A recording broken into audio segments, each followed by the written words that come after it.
Hello, everybody. For those of you watching the recording, this isn't going to mean anything at all, but for those of you who've been patiently waiting for this broadcast to start, you have been waiting for about 18 minutes. I'm so sorry. Massive, massive apologies to you. And please send a collective good thoughts to this grey little island that nothing goes wrong for the remainder of this broadcast.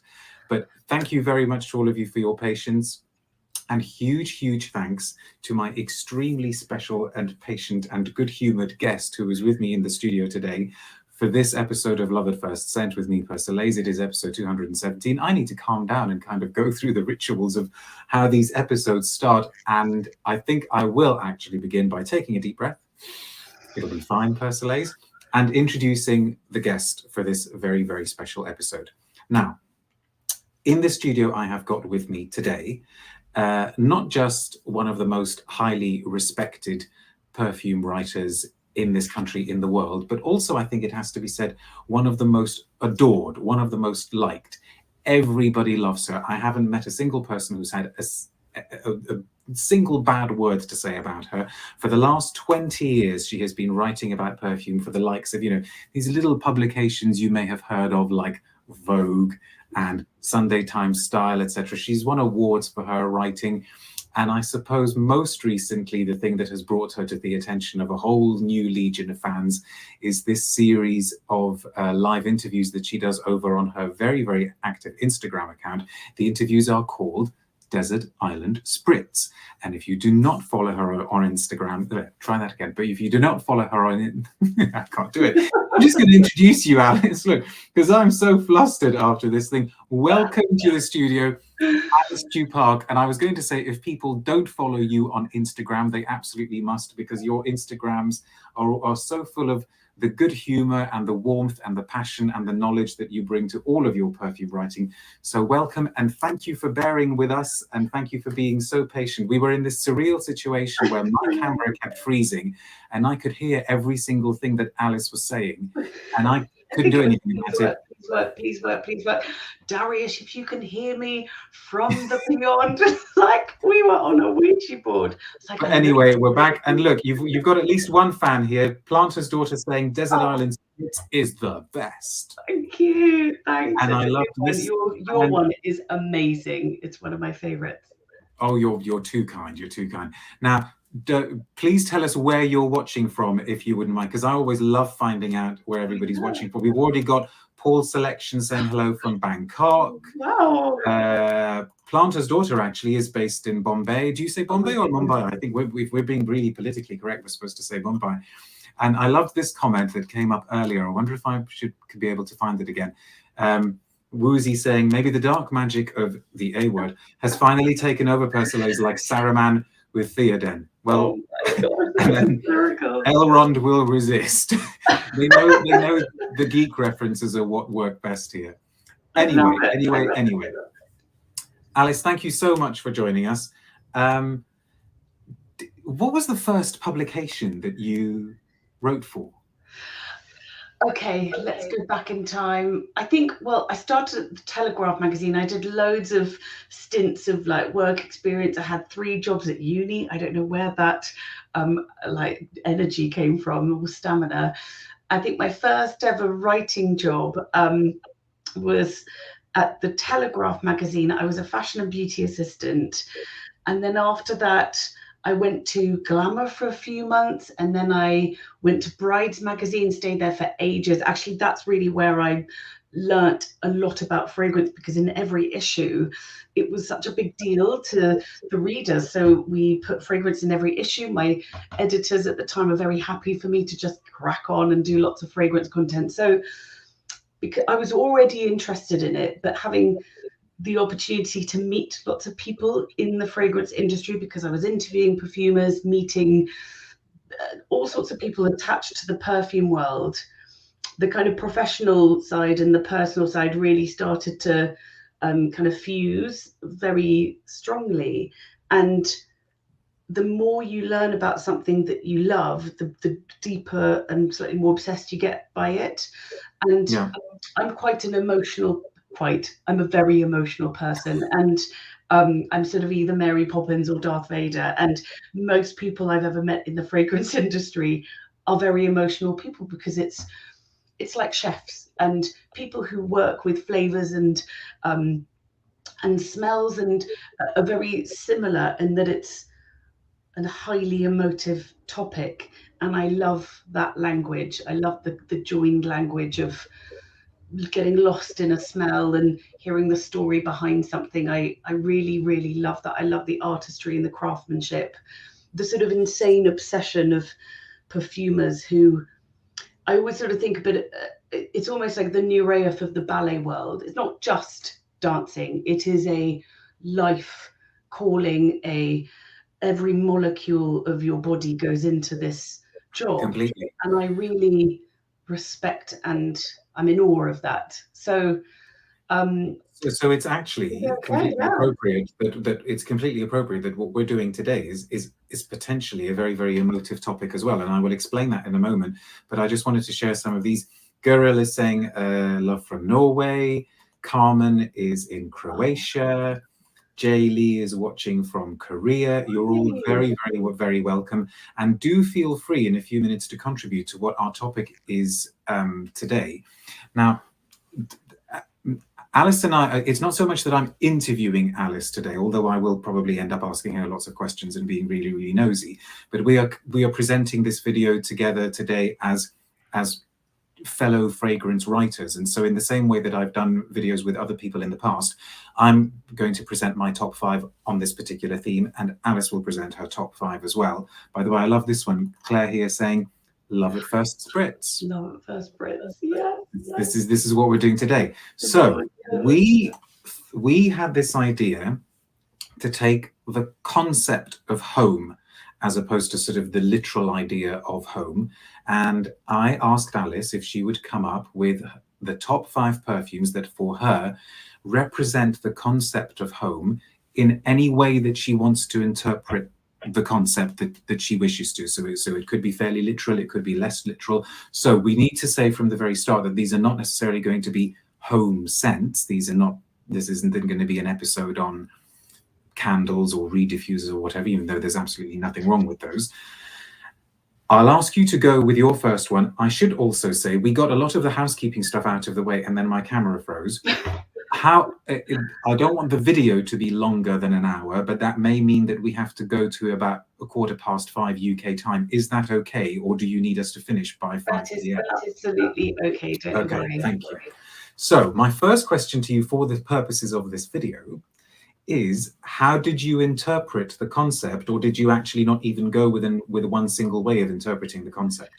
I thought about the smells that I associate with, and when I think about home, I think about my family members. That's the most sort of instant connection. And I think about the fragrances that I wear, but also that I love on my family, that make me feel like I have my feet on the ground. And the smells that, I mean, you and I spend a lot of time, this is our job, isn't it? We smell 50 different things every day, and you lose track of what you like after a while. It's a very strange thing. Like I have 100 favorite fragrances. I don't have just 8 or 9. It's really, really difficult to, when you're surrounded by this playground, to just choose one slide. It's very difficult to do that. So I chose fragrances that that I'm most profoundly, sort of deeply connected to, in my heart rather than my head.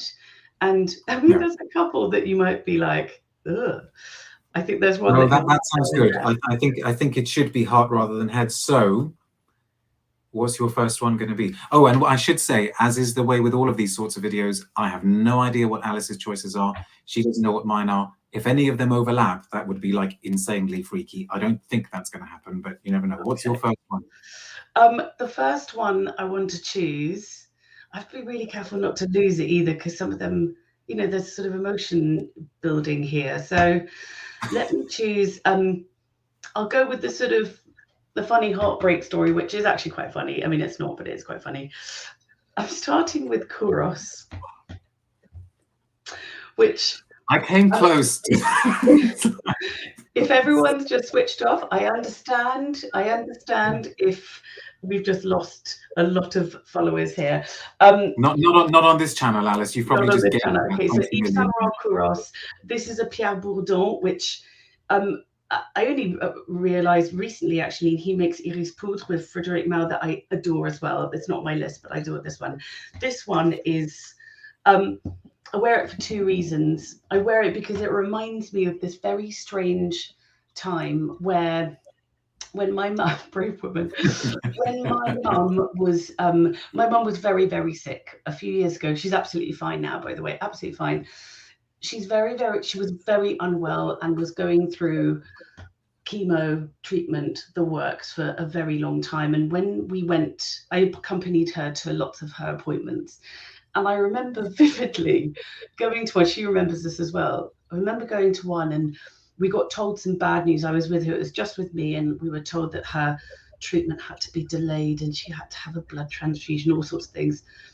And all I could think of was, he's wearing Kouros. I have to say something.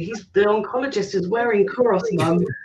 And for some reason, it just took over my mind. And we knew it was bad news, but we knew she was going to be all right. I think in the end, just had that belief that she was going to be okay. And we're being told this news, and my mum was a bit sort of confused by it all. And I just had to say, Mum, I really like his fragrance and I know it really well and I love it. And I just had to say to him as we were ending, I mean, it's so inappropriate to even think about something like that when you're in the situation, but it really makes us giggle now when we go back in time and think about this sort of very sad moment in our family's life. And I smell Kouros and I think, she's here and everything's all right. And she made it through. And what a strange time that was, where we were just navigating this very odd time of, when you know somebody who's going through cancer and treatment, they're either all right on one day or really not okay the following day. It's that quick. That's how quickly the tide can turn. And when I look back in the past at a couple of years, they got through COVID absolutely fine. They're fine now. My dad was very sick as well at one point. And I smell it, and if no one knows what Kouros smells like, it's like very, very, very posh baby powder, very expensive baby powder. That's the way I can sort of describe it. But do you seriously read it as being so clean? But it's baby powder that's been, an entire tub has been sort of put on one of those kind of big Marie Antoinette grey sort of silvery wigs, and parties are happening. It's got this sort of naughtiness about it. And it's massive and it sits over you like this ginormous fur coat and no one comes, and it's almost like this force field. It's almost like it sort of blurs you. In those pictures when someone's pixelated, when I wear this, I feel like I've been pixelated and no one can come near me. I feel quite shielded and protected because it's just got this big poof of cloudy sort of fabulousness around it. And when I don't want people to talk to me, this is what I wear. Has anybody, when you have worn it, has anybody ever gone up to you and said, "You're wearing Kouros"? Because it's marketed as a. But I've had people run down the street saying, "I'm sorry, I just have to ask what you're wearing." And it's one of my most recognizable smells when I smell it on somebody like this oncologist. Hello, if you're watching, I'm sure you're not.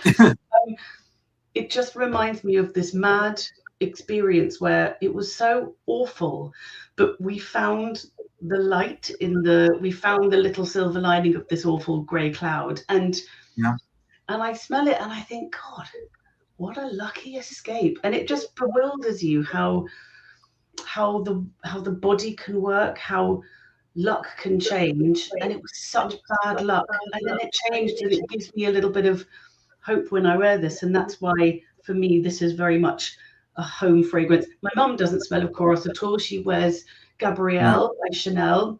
She wore Shalimar for years, but weirdly this is the one that reminds me of her and getting through this horrific time. And I love wearing it myself because it's a bit renegade. And I'm so pleased that that story had a happy ending, because this is the channel that it is. I knew this question would come up. Rich Mitch is saying, do you know how old your bottle of Kouros is? Because they probably, you know, the people watching know exactly what stages of reformulation it went through. Do you know what age it is? The silver's peeling off. I can just about read Eau de Toilette. It's very old. I think what we need to know is, how is the logo printed? So I suppose Shall I go up really close?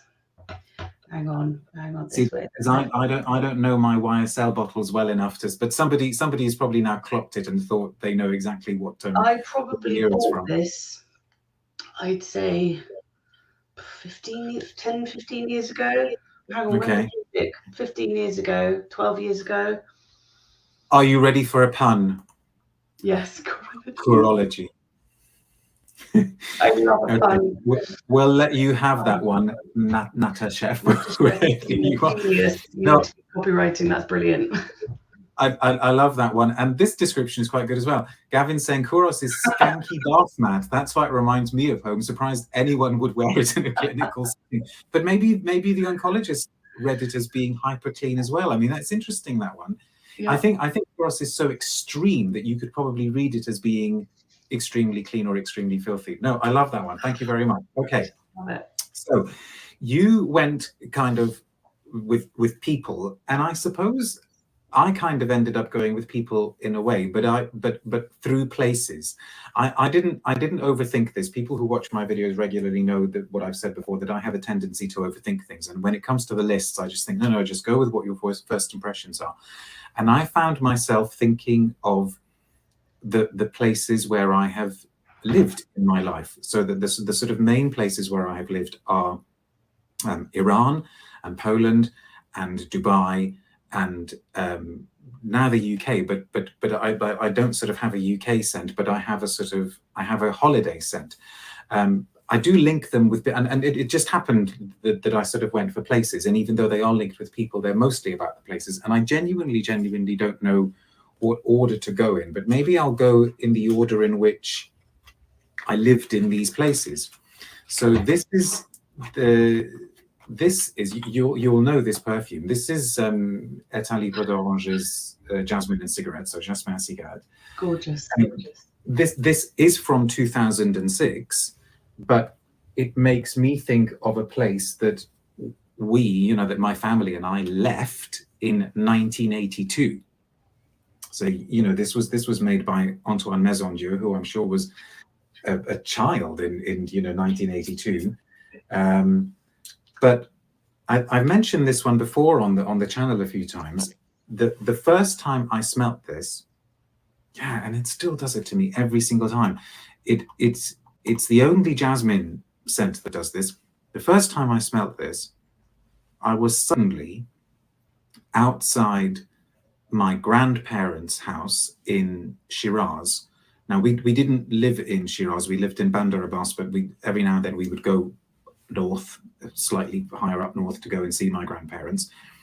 And suddenly I was outside their house, off this sort of main street in Shiraz. But bizarrely, I didn't make the connection with a jasmine plant. And it was only years afterwards that I got my dad to smell this. And I said, listen, why does this always make me think of my grandparents' house? And he kind of looked at me like I'm a complete idiot and said, because they had a massive jasmine thing growing outside. And I thought, oh God, my memory hadn't extended far enough to go with the jasmine. I was just picturing myself as a kid standing outside this house. There we go. Nata Chef here saying Jasmin and Cigarette would be right at home in Greece, where jasmine bushes bloom and people still smoke. Yes, okay, I get cigarettes from it, and it's even though I don't particularly like the smell of cigarettes, I love that kind of ashy tobacco-y smell here. But to me, it's one of the most photorealistic jasmines, and this sense of not picking up a jasmine flower and burying your nose in it, but sort of walking past a jasmine, catching jasmine on the wind. And even though I think over the years, I didn't spend a huge amount of time in Shiraz, because we would only ever go up every now and then to visit my grandparents. This has somehow in my head become the smell of Iran. I haven't been back to Iran since we left in 1982. So I don't know what the associations would be now if I were to sort of go there and start smelling how things smell. But I would love to speak to another person who was maybe around in Iran in the late 70s and early 80s and kind of ask them whether whether they automatically are transported to whatever variety of jasmine happened to be growing in Iran at the time. I don't know. Do you know this one, Alice? I do. I haven't smelled it for ages, but it's like a sort of, as he said, like a real jasmine that's almost on the side of the street. You've got a little bit of dirt going on there as well, rather than a sort of pretty Midsummer Night's Dream jasmine. It's not a romantic movie scene jasmine. It's just it's crazy wild jasmine growing on the side of quite an urban area. That's sort of how it smells to me, if I remember correctly. No, absolutely. I love this comment here from Tri-Point Sense. It reminds me of my grandma, a smoker since the age of 15, passed away at 91. Oh, good Couldn't going. wear it. Yeah, not bad. So that's my first one. So we're off. We're on our way. Okay, What's we're on our way. Oh, and by the way, the reason why I reacted like that to the Kouros was because Kouros nearly made it onto my list, which is just did it? So bizarre. But anyway, go on. What's next on yours? That's a good one. Okay, I think I'm going to go for, I've got a few more people in my lineup, but actually I'm going to go slightly off-piste for this second one. It's not a perfume. Ooh. It's a scented candle, and Fornasetti Otto is my home from home smell. This is going to sound extremely extremely sort of posh and glamorous and fabulous to people who are outside of our industry, but over the past 20 years doing launches and events, I've spent a lot of time in Claridge's, which is a very beautiful, wonderful, privileged place to step into. I have about 3 or 4 of these all around the house. The smell of Claridge's is the smell of, I'm going to a big event. I don't really know anybody. I'm just going to walk in and it's going to be all right because I'm in Claridge's, so nothing can go wrong here. It's the smell of feeling like, you know, in the Cheers where everybody knows your name. Not everybody knows my name in Claridge's. I'm not saying that, but I walk in and I think I know that there's a sofa on the right that I can just sit down and keep to myself and no one's got to bother me. I know where the bathroom is. I know that I can always get a black cab outside Claridge's if I'm lost somewhere. I know that there might be somebody I know in the breakfast room because everybody in our industry goes and has breakfast there. But the smell is the smell of just peaceful elegance. And I found out that Fornasetti Otto is the candle they burn all around Claridge's. So I did my homework, and this was years ago I found this out, and they have a massive one in their ladies' loo. I don't know if they still have one because of sort of health and safety. I don't know if they can burn one, but they have the scent that sort of travels through the hotel. And it is the smell. It's actually made by Olivier Polge. Interestingly, I was going to ask whether it's the Polish one. Is that the Fornasetti smell? This is the Fornasetti Otto, and it's the smell of the. It's inspired by the smell of the atelier, where all the Fornasetti, obviously being the sort of porcelain gilded plate company, and it's the smell of the atelier with the ovens where they gild all the plates with the gold, because you can see it's all sort of covered in gold, and they do these amazing designs. A bit of turpentine, lots of wood, lots of sort of paint brushes, lots of pencil shavings, that sort of warm, quite spiritual as well. It's my sort of church fragrance because Claridge's is my church, and it smells so warm and comforting, and it's the one that my husband always likes. He loves this one as well, and if it just fills the room, and my kids love the smell as well. Well, I was going to ask about your children who are sort of Insta famous thanks to you. When they go to Claridge's with you, if they go to Claridge's with you, do they sort of say, "But it smells like home"? It smells like Claridge's. It was one of the first words I said, right, we're going to do candle homework today, girls. Which one's this? And they're like, it's the Claridge's one. I mean, I actually did that in lockdown. That's how bad it got. We all learned the names of all the candles that I have on my fireplace.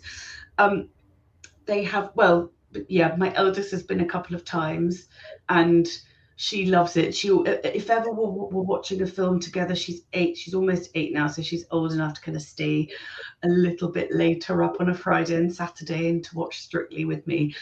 And if it's just her and I say to her, which candle shall I light up? And she always says, Claridge's, obviously, Mum. So we always have this one on. And I just love it. It's the perfect smell. And if anyone tries to sort of pin me down, say, what's your favorite fragrance in the whole world? I don't say perfume because there are too many, but I always say this is my favorite smell of all time. It's just delicious and heavenly.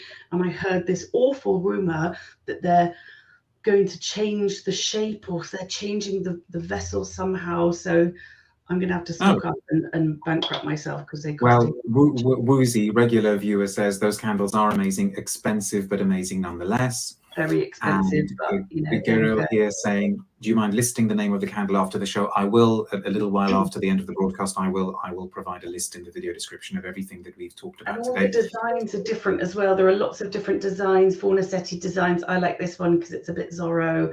You can get all sorts of different ones with the little lids. It's really chunky. You can get massive ones as well, but that's you know. But you see now, everybody watched this, and if they ever pop into Claridge's, they are going to think of you. I nearly said Selfridges. They'll probably think of you when they go to Selfridges as well.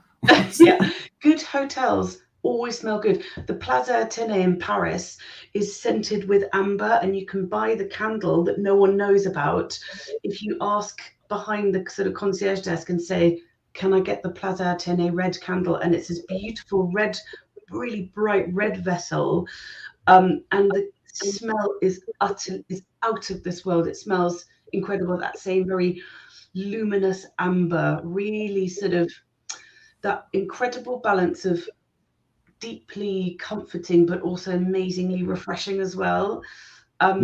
So you can buy the candle if you ask nicely, sort of thing. Oh, good tip, good tip. By the way, feel free to send some questions to Alice. If there's some good ones pop up, I'll put them to her, even though, like I said, this isn't like an interview of Alice. I'm now wishing that it were, and I kind of want to do my perfumes really quickly so that we can so we can listen. You could. Okay, so my second one, actually, I've just decided now I'm not going to go in fully chronological order because I've got a huge heavy hitter, and I think I need to save that one for the end. Okay. So I'm going to go with this, which I think a lot of people watching, those who watch regularly, this will probably be the last scent that they would expect me to include. But I've got a very specific reason for including it here. It's by Bulgari, and it's one of their teas. Oh, yeah. It's not the green. This is Au Parfumé Otto Blanc, so it's their white tea, which I had to look this up. I didn't realize it was made by Jacques Cavalier. It's been out since 2003. But why have I included this one? Well, I like to associate scents with, places with scents. If we go away somewhere, I like to take a specific scented candle with us that I like to burn. You know, if we're staying at an apartment abroad or something like that. And through no particular planning on my part, years and years ago, when the long-suffering Madame Persolaise and I started going to the south of France, I took a bottle of this with me and decided to spray wherever we were staying with this stuff. So I never wore it, and I never have worn it. So this is kind of tying in with your candle thing, you know, that this is a perfume that I'm using as a room scent. And then the next year when we went back to the south of France, I thought, well, I'll just take the same one again with me so that I completely start associating, you know, my favorite place in the world with this scent. And now it's just a complete must-have if ever we go to the south of France, because this summer we were fortunate enough, despite COVID and everything, we were fortunate enough to be able to get away. I know from your Instagram you were fortunate enough to be able to get away to France as well. And I took this away with me and sprayed it where we were staying.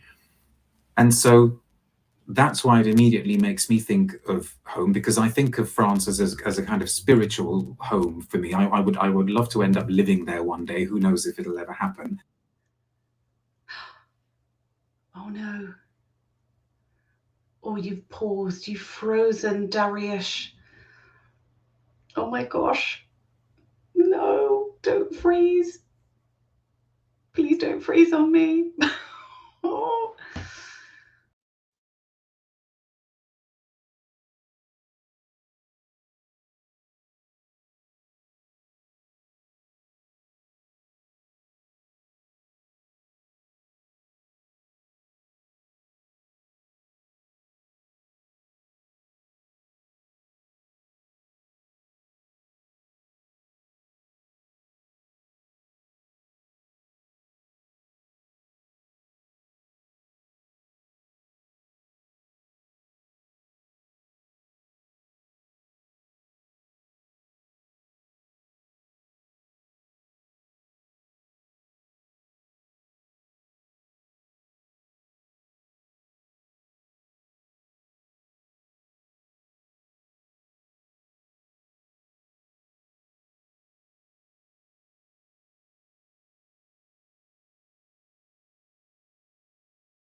This isn't great, is it? Someone on YouTube really doesn't like Kouros. That's what it is. No, the thing is though that because we're doing this as a live, that means that in the recording there's going to be this inexplicable gap of like 3 or 4 minutes. But the trouble is, for those of you who are still stuck around, what was this? Kazizi saying, "I love that 50 of us are still here watching." Thanks, guys. Oh, Thank you gosh. very much. But the thing is, I don't know what is going wrong, and all I'm doing is just kind of starting everything from scratch. And I'm kind of thinking, okay, but surely I should be trying to do something different. Are you okay to carry on? Should we give it one more shot? Let's go. Tea, Bulgari, do it. Well, so I've done the Bulgari. I associated with holidays. I haven't sold it very well here at all, but what makes this one interesting in terms of a tea scent is that it's a very, very herbal sort of tea. I know that on the official list of notes, it's got tarragon. And I confess, I've never particularly thought tarragon, but I have thought sort of sharp, bitter herbs. What's this? Claire saying, "Thanks for this interview now in Tech Meltdown. Gives me time to say, you two float my descriptive boat. Fragrance is a motive. Oh, well." And I saw somebody else saying that it was an ad-free ad break. What's your third choice? Please, let's just keep our fingers crossed. What's your third choice? Let's keep going. Okay, I'm going to talk about... I'm going to go for this because it reminds me of lots of different things. This is a recent one. It's Le Lion from Chanel. I wore that yesterday. Did you? It's Le Lion season now, isn't it? It's just... Yes. It's bonfire night. Smells of dad's coat after bonfire night, the morning after. That is like, isn't that just like one of the best Chanels we have had in the longest time? It's just... It is what Gabrielle should have been. It's the one that they should have done on its own in a way. This came at... Oh, I love Le Lion. This came at exactly the right time. This came at a really, yes, best labdanum ever. Oh my gosh, just like dribble those resins all over me, Chanel. This one arrived in January last year at probably the lowest time that a lot of people went through in lockdown, homeschooling. I mean, January already is pretty rubbish anyway. Yeah. And I was facing a very long schlep of homeschooling. My husband works in a hospital, so I haven't seen him for 2 years. And it just was a really low time, and I couldn't get out of this sort of dip, actually. It was really silly because now looking back, it was fine. But actually at the time, I found it very, very difficult, sort of lost my way slightly, and I didn't know how I wanted to I didn't know what my work looked like. It was just all very uneasy because I was now back to being sort of full-time mum, where I spent years trying to achieve a bit of a balance in work and mumming and all of that. And now that was all sort of out the window. And then Le Lion arrived, and it's like it was sent just to look after us all. That's how I feel very, very close to this one, because I remember smelling it and thinking, oh my gosh, this is everything I want in a fragrance, because it's a bit like Shalimar. It's the world of Shalimar, but without all the sort of rich florals. Someone's just said it reminds me of Shalimar. Yeah. Yes, it's got more of those holy spiritual resins. It's church with a glowing light beam in it. It's got the vanilla, so it's got that sort of maternal warmth to it, but it's got this... Someone struck it on fire somewhere in the background, so it's got this smouldering ember feel. But it just smells utterly gorgeous and glamorous and fabulous, and all those things that no one felt in January last year. Everyone felt the opposite of sort of glamorous and looked after and everything. Everyone felt very on edge. And this was just this giant, gentle pour over the world of perfume lovers saying, it's all right. Le Lion's just arrived. There is still this magical cultural artistry in the world and this beautiful creativity. There's still all of this out there. We're going to get back to it soon. And that's all the stuff that it said to me quite a lot through a perfume. But now when I smell it, I think it's all going to be all right. It's just that it's really hit it. That messaging really stuck with me. And my eldest daughter has she's a very emotional kid as well. Lots of anxieties, bit of a tricky time at school.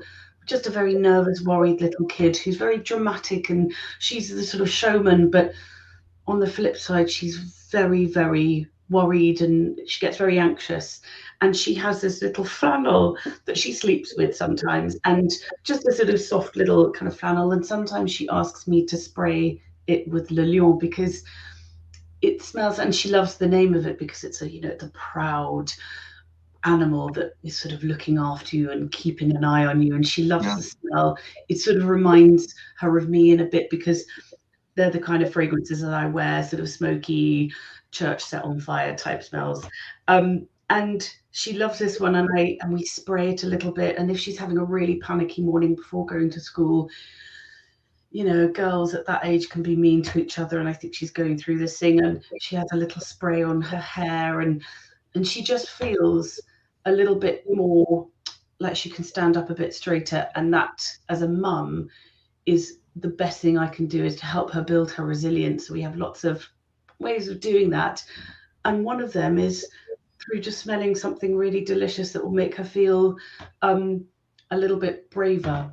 And she must be the best smelling 8-year-old in the. Can you imagine? It's like I thought my nieces were doing well when they were young, but mind you, actually, I used to give one of them when she was really young, Coco Mademoiselle, but still Le Lion is a no. But as a kind of sidetrack, you've got at least one new fan here. Look, Anna's saying, "Who is this guest and where has she been all her life?" I'm here, I'm here, Anna. I'm here. Is Instagram the sort of preferred place for people to follow you?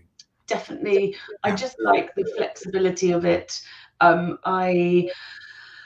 Again, as I said, my personality is slightly sort of, as a Gemini, even though I don't really believe in that stuff, I'm very much Mary Poppins or Darth Vader, and my content is very much like, hooray, everything's great, and just whinging about the world, not in a sort of political way. There's too much out there.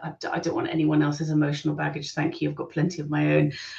But I just keep it fun. And when I talk about fragrance, it's more about, rather than listing the ingredients, even though that's important because we want to know what's in there, it's a bit like reading out the recipe of a cake. You can't taste it if you just say flour, eggs, sugar, butter. So I tried to speak in metaphors that people might understand in a sort of speedier way than going through some of the ingredients, not in a dumbed down way, but more of a, right, if you're going into John Lewis, this is what this smells like in this direction. So if you like that, carry on. If you don't, skip it. And in a more objective way than specifically things I like. Like, I actually really don't like anything with rose, that is leading with a rose note, even though probably all my fragrances have rose in it, because you need that as an ingredient to, you need that. I always think of rose, when you smell the rose extract, it's a bit like artichoke. You sometimes need it somewhere along the recipe. But I don't like smelling of rose, but that's not going to stop me from talking about a new rose launch, because that's the type of content that I am trying to create, is not so subjective that it's just about what I like, but more about, this is new, and this is sort of how it smells like, this is what's in it, this is who it's by, here's the story behind it. If it's a bit of you, go and smell that, rather than fighting your way through the shops or online. A little bit of direction. No, but absolutely, Le Lion. I think it's going to be towards the top, if not at the top of most people's sort of best of lists. Alice, as you are sort of more switched on with popular culture, and you've got younger children, and etc., perhaps you could possibly explain what on earth this means. Go on Twitch and be the first hot tub fragrance reviewer. Do I want to know what this means? Like word salad to me. No, I don't get that either. I don't know what Twitch is. That's fine. Right. So you've done 3. I'm going to go with my 3rd one. Oh, I wonder. Okay, I'm going to go with this one because I'm just trying to think of something different. Now, this is a scent that I don't think I have ever seen anybody review or talk about. It's from the 90s. I had to look it up just to see exactly when it was released. It was 1995. But I have always had to have a bottle in my collection because of the association. I wonder if you know this one. If I were to hold it up. No? Now this is the Cerruti or Cerruti, I don't know, and this is 1881 pour Femme. There was also an 1881 for men, and I had to look it up online because there are now apparently loads and loads of flankers of 1881, and the brand is still active. Most recently, they had a perfume released last year, which I didn't know about. Wow! But this is here for a very, very specific reason. That bottle is throwback, isn't it? Brilliant. Oh, completely. I mean, this is so 90s. This is here for a very specific reason. There are not many smells that I associate with my mum because she worked in perfume retail and cosmetics retail for years and years and years. And I mean, that's kind of how I got into this partly. And so she always smelt of lots of different things. You know, she didn't have a signature. So when Dior's Dune came out, she wore Dune. When Dolce Vita came out, she wore Dolce Vita. When Paloma Picasso came out, you know, she wore that. So she wasn't a one perfume girl. But for some reason, she wore this one. And this is the one that in my brain has become encoded with mum. But it's not just a person. Whenever I smell it, I have a very, very specific vision of when we were living in the Middle East. So this is one of my Dubai scents. When we were living in the Middle East, and all the time we were there, we lived in apartments. And I think actually in all the time we were there, we were only ever in 2 apartments. We were in one and then we moved to another one. And I've just always got this very specific vision of me sitting watching the TV or something, and she was going off out to work, and she had just sort of spritzed this. And so as she was leaving, you know, going out the door, the whole house, the whole flat ended up smelling of 1881. And I've really been trying to analyze why it is that this one stayed in my head. And I think the best reason I can come up with is that she was wearing it round about when I left home. And so maybe that was the last scent memory that I took, you know, of her before leaving home. And you know, I've obviously seen her loads and loads of times since then. And she's worn lots of things. You know, she now really likes wearing Chance from Chanel, say, but I don't really associate that with her so much. I associate this one with her. Mm-hmm. Again, it's if you've never smelt it, you know, it's one of these things that you can find in the cheapest of cheap places now. Yeah. But it's so distinctive. I can't think of very many other fragrances like it, and I think I looked it up online, you know, to see what the notes were, and it was, you know, sort of various florals and freesias and things like that. And I thought, no, this doesn't really capture it for me. And then I think somewhere I read chamomile, and I thought, okay, yes, because there's some, you know, how there's something about chamomile that is floral and light and pretty, but also actually kind of dry and papery, isn't it? Yes. Sort of heading into that sort of dryness of mimosa. And the closest, do you remember when Gucci did Mémoire d'une odeur or something a couple of years ago, which was also this really, really bold, but I've just seen a comment that's come up. Claire, I'm not going to we'll come back to that comment because they've gone back to the hot tub. They've gone back to the hot tub reference. Here's me talking about my mum, and you lot are saying that I'm easy on the eyes, but seem shocked when fans feel compelled to objectify your striking appearance. I'm on my Freudian couch here, people. Leave me. You're very kind. Gavin says chamomile is very hedgerowy to me. Sa Majesté la Rose is a great chamomile perfume. So okay, and I'm sure there is a kind of chamomile-y, rosy thing happening here, but it's also one of these scents that manages to somehow be both edgy and comforting at the same time. You know, it's got that kind of sharpness to it, but not the sharpness of, you know, l'Odyssée or something like that, which I always think of as being quite cold. So this is sharp but warm. Because Easy's saying, oh, that's comment's gone, saying very, very sentimental memories you two are sharing. But I think that was always the idea, wasn't it, Alice? Yeah. We were kind of hoping that this would be a bit of an emotional trip. So that's my third one. I want to carry on Okay. Because I don't want to lose the signal. I'm just yeah, so I have no idea what your last two are going to be. I'll be quick with these two. No, don't necessarily be. I'll be quick. You take your time. What's number 4? I've chosen one. Actually, interestingly, you were talking about the smell of your mum at home, and when I think of home, like I am my kids' home. I'm my husband's home. It's my job to look after the household. My husband works in a horrible, very stressful job. He is in a hospital. It's very, very difficult. My kids have gone through the weirdest 2 years ever. So I need to be this consistent thread for them. I mean, I'll have my moments and I'll sort of, throw things across the room always. But I find that keeping a familiar fragrance going is very comforting to my kids. So I am home. And for me, the fragrance that I probably wear the most, that makes me feel like mum, and I can wear it in all sorts of stuff. It's an evening fragrance, it's a day fragrance. It's probably not appropriate for day. I don't care, I love it. It's in the old style bottle. And this is one of the Guerlain La Matière. It's Cuir Beluga, which I know you saw the other day. We talked about it on the Instagram Live, didn't we? Yes. This fragrance is the one that I spray. And if my kids are kind of watching me getting ready to go out for an evening, this is the one I want them to smell and to not remember me by, because I wear lots of different fragrances. But this is the one where I say, Mum's going out and I'm going to have a great time. And there you go, kids, bye. And I want them to sort of smell the little trail, like when your mum walked past you.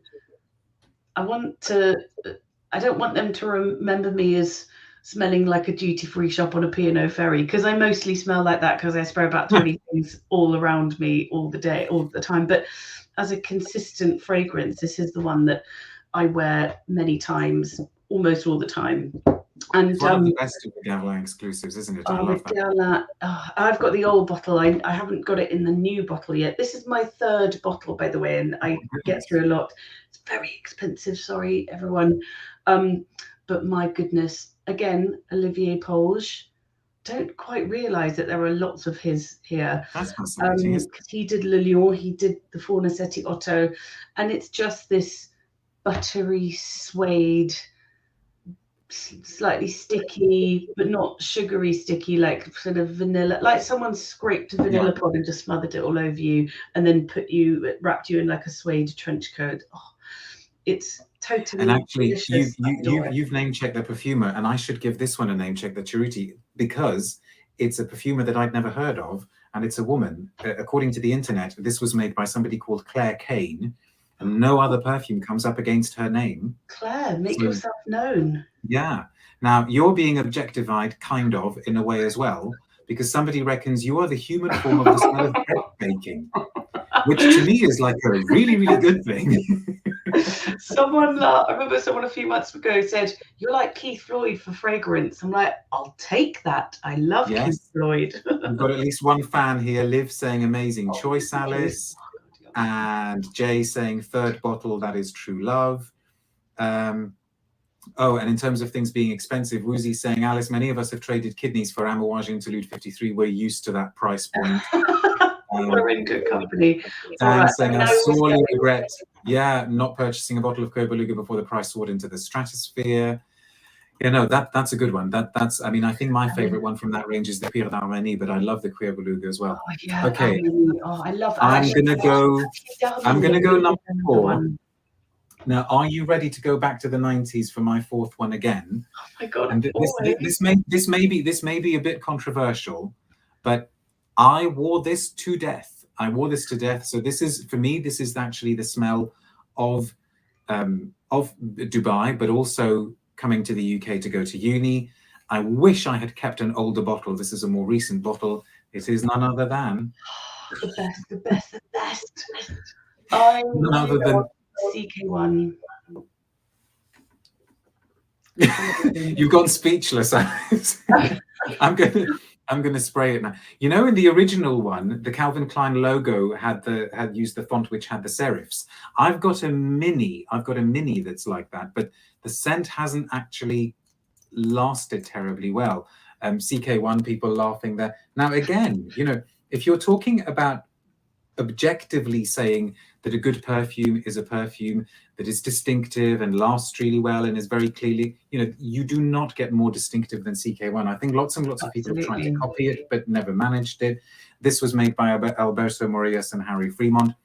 And it's also actually kind of weirdly difficult to describe, because you say that it's citrusy, but it's actually so much more than that. You say that it's musky, and yes, it's got a huge sort of load of synthetic musks in there, but it's more than that. It's kind of like sci-fi lemons, you know, blasting off through the asteroid belt or something. Now, you must know CK One. I love CK One. A friend of our family wears CK One, and he always looks like he's just stepped off a yacht. He's always strangely tanned. His hair looks amazing. He always wears a beautiful jacket like you. There's always just this chicness to him, and he wears CK One, and it's a sort of, he looks honestly like he stepped off a yacht from a beautiful marble shower bathroom, and that's just his smell. So it always makes me think of just it's utterly incredible and very difficult to describe. I've got a bottle nestling somewhere. Yeah, it is truly so unique, isn't it? I mean, there's. But I in the black bottle as well. I love that one. Yeah, I wore CKB, but I wore CK, and CK One they also made. I mean, how cool was this? It was a very Calvin Klein 90s product, but they also made it in a massage oil. Which brings us back maybe to the hot tub. So right, I'm going to just take myself out of that picture there. What's your fifth and final one? Okay, fifth and final one. Well, joining you in the 90s is. Very good. 95, Francis Cajan. It was his first one, wasn't it? Supposedly, yes. So, yeah. This is, again, are people leaving? This is just, this is the fragrance that my dad wears. I wear it a lot as well. Wow. And I always find this quite funny. My dad wears the campest fragrance on earth. He's a hairdresser, and he's French, and he's super sort of flamboyant and fabulous. I just think it's sort of his destiny fragrance, and it is, again, another Marie Antoinette wig type fragrance. It's just a sort of, oh my God. As you're spraying it, Alice, you know, just between you and me and the whole of the rest of the world and YouTube Live, now that it's been announced that François Demachy is leaving Dior, do you think Captain Kirk is gonna? Captain Kirk. I don't know, the pressure. That's a lot of pressure, and I don't know. Maybe. I love this comment on the man. Look, criminally underrated because everyone's ex-boyfriend wore it in the 90s and early 2000s. Oh, but yeah. On the other hand, it's migraine in a bottle. How dare you? How very dare you? It's all right. We don't mind. We don't mind a bit of controversy here. Well, come on, describe it for the two people watching this who've never smelt it before. Okay, there is this sort of strange vanilla-y musk melting pot at the bottom, but again, this fresh talcum powder blast, like someone's just taken a bottle of one of those tubs of talcum powder and just tapped it in your face, and it's just gone everywhere. And that's what it smells like to me. It's got this lingering sort of powdery, like edgelessness to it. But that's just my own version. I mean, I'm sure if you look at the ingredients list, it's everything in the kitchen sink, isn't it? It's all sorts of things, but it's just, I just find it so magical and so interesting. Again, so recognizable. There aren't that many fragrances that somebody walks past and you go, "Yup, that's Le Male." There aren't that many, are there, that you could instantly... No, and the fact that it's been around as long as it has, I mean, says something. You know, there are really not many fragrances, especially not many modern fragrances that stick around for longer than like 6 or 7 years. You know, from the modern one. I would probably recognize Le Lion if somebody walked by, definitely, because of that. I've been set on fire, but I've given someone communion as well at the same time. You're going to love this one. Le Mal is the village people of fragrance is fabulous and you can't hate it. No, that's I great. love it. That is a brilliant comment. For my final one, and it looks like maybe we've made it, I'm determined to not let this go beyond an hour. So I've done holiday, I've done uni in the UK, I've done Dubai, but I haven't yet done Poland. So maybe regular viewers will be able to guess. And I did say that we're finishing with a heavy hitter because it's got to be this. And this is an Esprit de Parfum that I managed to pick up on other auction sites are available. And for me, if it's linked to a specific person, it would be my grandmother, my maternal grandmother, who's now not been with us for, I think, 10, 11 years. This was her signature scent. So yes, I do. Oh God, this stuff is so good. It's just, it's so yes, I do link it with her, but I also so strongly associate it with Poland. I was very, very fortunate, very privileged in a way to be able to watch Poland kind of go on this crazy journey from, like, you know, communist time, communist rule, martial law in the early 80s, communist rule ending in the late 80s, opening up of the market in the early 90s, you know, all of these changes that I was able to witness going back there every single summer for holidays. And somehow all of that was encapsulated in Poison, because my mum, when she worked for Dior, she used to take a bottle of Poison back every summer for my grandmother so that she would never be out of Poison, or as she used to call it, trucizna, which is the Polish word for poison, which actually sounds so much more toxic. I think that sounds really good. And then it just became associated with everything to do with Poland and all of the changes in Poland and then the crazy transformation that country went through, to the point where, you know, there's like a whole generation now that has no idea what things were like there before. But and crazy though it is, and overpoweringly strong and dramatic though this scent is, to me it's actually super comforting. And I'm in my babcia's flat on the you know, in this apartment block in Warsaw. It was a 2-room flat. And I can just picture her putting on some sort of like clip-on earrings, and she's putting, you know, doing up the string of pearls or something, and just off to meet up with friends or going to a concert in a park or something like that. And it's just everything to go. It's, you know, it's rationing, and it's queuing up for petrol. Doesn't that sound familiar? Queuing up for toilet paper when those things were hard to get. Yeah, so that's my 5th one. Amazing. Right. Amazing. I think we've made it. I think we've made it. To those of you who are watching the recording, apologies for the weird gap in the middle where everything kind of just goes black for a couple of minutes. To those of you watching live, thank you very much for bearing with us, for being so patient. But the main thanks from me are to you, Alice, for being such an amazing sport. Seriously, for putting up with the completely rubbish technology from my part. Oh gosh, look at this, controversial. I hope Quentin Biche takes over at Dior. He's probably a bit too young still, I think, isn't he? I can't see that one happening. Although he would be a real wild card. Seriously, folks, if you are on Instagram but you do not follow Alice Duparc on Instagram, that is the first thing you need to do as soon as this broadcast finishes. You need to be following her, because not only will you learn tons and tons about new perfume releases, but she will always put a huge smile on your face, and she will put an even huger smile on her face when you go onto her Instagram stories and see what her daughters are up to and everything. I mean, your Instagram channel is guaranteed. It's a proper feel-good Instagram channel, isn't it? I think nastiness is never allowed on your Instagram channel, is it? Well, we've gone through chemo and Claridge's today, so it's a little bit like that most of the time. It's those two extremes, isn't it? It's a bit of everything. But seriously, people need to follow you, and Thank you. Hopefully one day you will accept the invitation to come back here, and the technology will not be so rubbish, and we will explore another theme. And Alice, you and I have not seen each other now, probably in real life, for something approaching 2 years. So I hope we amend that soon. And coffee at Claridge's is on me. Absolutely, we'll go sniffing the curtains. Thanks very much, everybody, for tuning in. Stay tuned to my social media as well for details of when the next broadcast is going to come along. I can breathe now. Phew, this has been hectic. Thanks very much, everybody. Bye.